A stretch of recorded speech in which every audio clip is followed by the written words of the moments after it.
Il rischio è quello di assembramenti e di, come dire, alimentare questa pandemia. La normativa vieta gli assembramenti e noi ci vediamo costretti e faremo assolutamente dei controlli nel senso.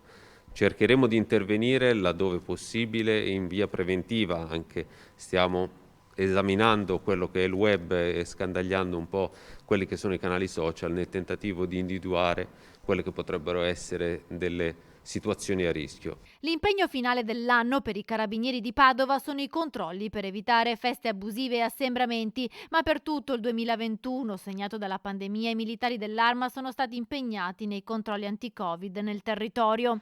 Un anno, quello che sta per finire, che ha registrato un calo dei reati predatori. Calano rapine, furti in abitazione e nelle attività commerciali. Stabili invece i reati legati agli stupefacenti. Ad aumentare però sono le frodi informatiche, ancora una volta i maltrattamenti, soprattutto nei confronti di donne e bambini.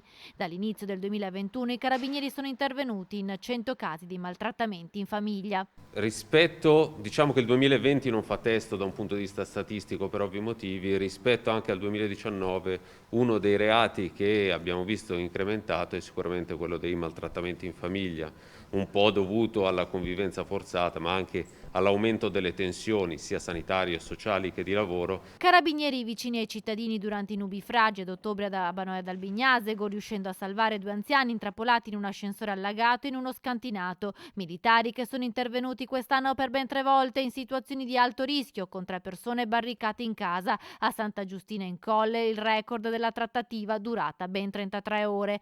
Ma il 2021 è stato anche un anno che ha segnato una prima condanna storica per il padovano. A giugno 2021 abbiamo ottenuto la prima condanna per 416 bis qui in Veneto, un'operazione condotta dal nucleo investigativo del Comando Provinciale di Padova che ha colpito una costola della Cosca Grande Aracri.